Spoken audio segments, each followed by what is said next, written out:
Welcome to KRBE, back to Houston, Texas. The first thing I wanted to ask you, Lizzo, is about your favorite turn-up time in Houston in A-Leaf, like one of your best memories. The SWAT, we was always turning up in the SWAT. Southwest. I would always go to the Z in Funplex, and that's where I learned how to twerk when I was very young, because it was a club for kids that were under 18. Can you show me what that looked like, or how to do that in A-Leaf and such? How to twerk? Yeah, how to. It's the same twerk anywhere in the world. Well, it's a special kind of twerk. You're right. See, I thought it was. That's what. Southwest. That's right. Certain sauce about it. Today you were getting a grill, yes? How do you know? It was on your story. Oh my God, you're spying on me. Yeah, Paul Wall came, and he's gonna give me a grill. And I've never had a grill, and I always wanted a grill, but I always said, nah, something told me to wait for the right moment. And Paul Wall in Houston, at my sold out show, that's the perfect way to get your first grill. Don't break a tooth. Don't break a tooth. Yes, when you try to eat on something. He told me I can leave it in when I'm eating, but I'm not going to. I'm gonna take them out.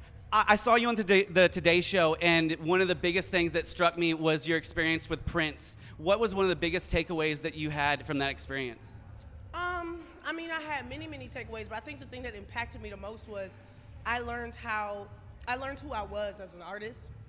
After going to Paisley Park and working with Prince, I dedicated my life to positive music, because that's what Prince was doing. He was making positive music, and in the studio it was always keep it positive, you know what I'm saying? And I was like, that's okay, I'm down, but I was always trying to dabble with other kinds of music. I wanted to be lit, and I wanted to talk about turning up and doing Molly. And then I was like, you know what? This is not working for me. Now I gotta just speak my truth, and it's positivity.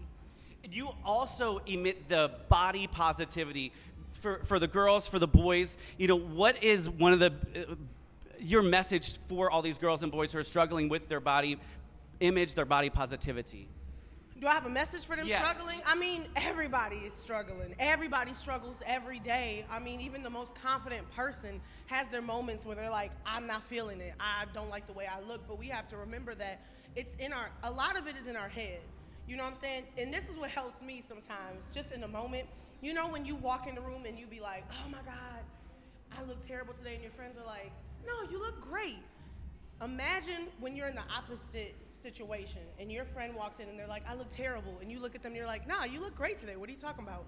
That is what's exactly happening with you. You don't look as bad as you think you do. You don't, you know what I'm saying? It's a feeling, and if your friends are telling you you look beautiful, just accept it and receive it and try to believe it, because we've all been there. We're all gonna be there. That's the way life is, but all we can do is work on being better to ourselves and loving ourselves. Well, thank you. Lastly, last question, a message for Houston now that you're back.